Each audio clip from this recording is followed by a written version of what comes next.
तुम्ही ऐकतात म्हणून लोक मग कीर्तन घेतात नाहीत. मला बसावं लागलं असतं घरीच कीर्तन सांगत.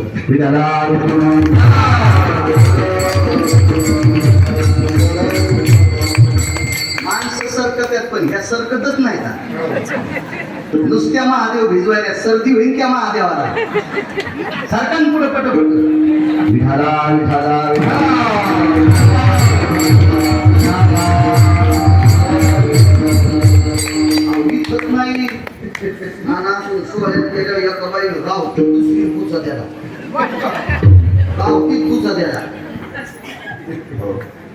जिला पूजा द्याला ती तरी कोणती शहाणी म्हणजे माझा भाव ठेवल्यास का नाही. ती म्हणजे चट मारल्यात आता तुलाच पुन्हा मी जाऊ करायची म्हणजे पहा म्हणजे या कुठं या तरी सापातच नाही का विठाला.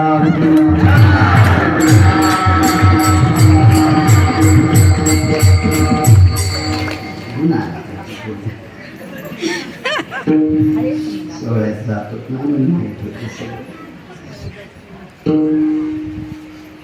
काय सांगू लागलो नाव नाव नाव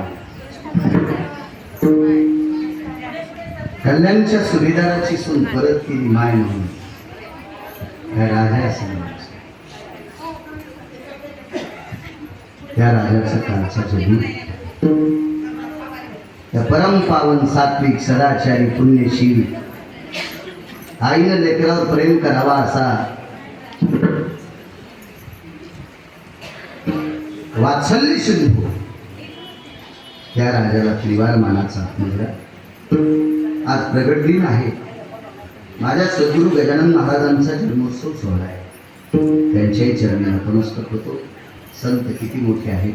तुकोबार आहे का म्हणतात माझी वाणी करत नाही याचा मुद्दा तुमच्याकडे मांडण्याचा प्रयत्न करतो.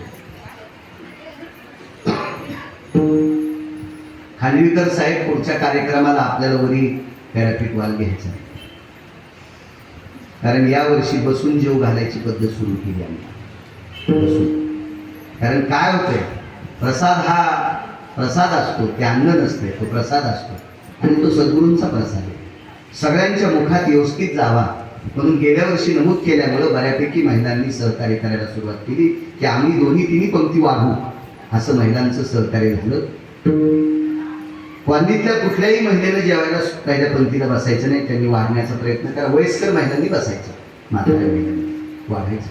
आणि बाहेरच्या कॉलनीतली जरी एखादी तरुण आली तर तिने एखाद्या पंक्तीला वाढलं तर सद्गुरू गजानन महाराजांची कृपा तुमच्यावर होती ही तुम्हाला विनंती करतो. आणि सगळ्यांच्या मुखामध्ये बसून आपल्याकडे जेवण्याची पद्धत आहे. हातामध्ये पंतराळ त्याच्यावरती भाजी त्याच्यात ते व्यवस्थित घेता येत नाही काय नाही त्याच्यामुळे ते जेवणही पद्धतशीर होत नाही. आणि आपण एवढ्या श्रद्धेनं करतो आणि लोकांच्या पोटात ते तसं व्यवस्थित जात नाही म्हणून असं ते वेगळंच कलुषित वाटते. म्हणून बसून जेव घालायची यावर्षी कमिटीने विश्वस्तांनी आगाव साहेब असतील सुभाषराव असतील साहेब अजून एक दुसरे कुलकर्णी साहेब आधी करून मला सगळे शेतात भेटायला आहे. मला काही गरज नसते भेटायची. मी पाकिटं जे देते त्याला भेटू देत नाही तर तुमचं तर पाकिटच घेत नाही त्याला ती भेटायची गरजच नाही.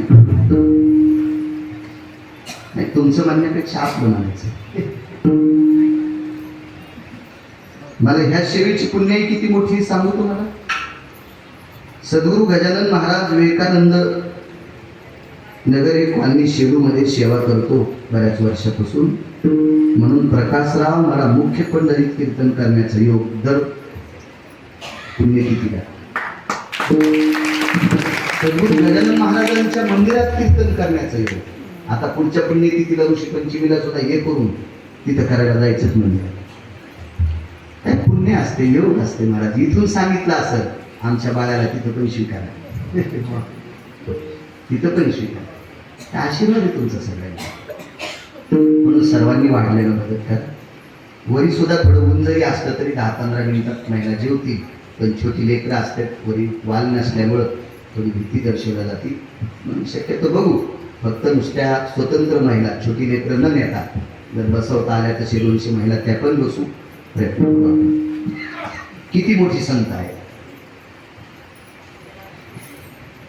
1400 वर्ष जगलेला एक साधू. आयुष्य 1400 वर्ष 1400 वर्षाचा साधू.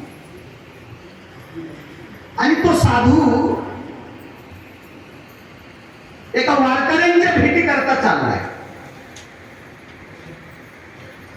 ते वारकरी म्हणजे ज्ञानोबा आहे. ज्ञानदेव वैष्णव मोठा.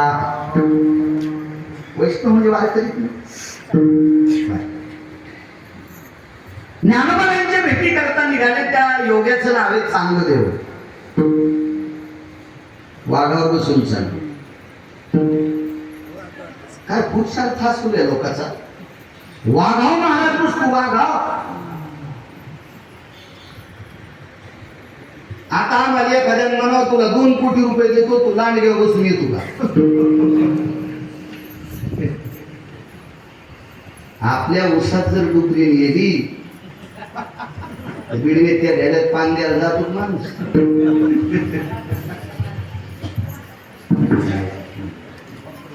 आपल्यात पलाट्या. आता तुम्ही शहरातले गॅसवर स्वयंपाक करता. आजही खेड्यापाड्यात चुलीच्या नशिबान लोक चुलीवरल्या भाकरी खातील. आता पैशावाले फक्त हॉटेलवर म्हातारीचं चित्र असते. इथे तिल लावलेल्या चुलीवरच्या भाकरी भेटतात आणि यायची 50 लाखाची गाडी तिथे थांबते. मला काय जेवायचं नव्हतं पण त्या वेटरला बघितलं बाहेर इथं स्वयंपाक कोण करते. 7-8 असे 7-7 किलोचे पोर आहे कोणी ती बाहेर. आणि म्हणलं ही म्हातारी. ते म्हणलं ही 9 वर्षापूर्वीच मी. आणि फोटो कस काय या म्हातारीच्या फोटोमुळेच आमच्याकडे गिरायची म्हणला. आमच्याकडे गिरायची.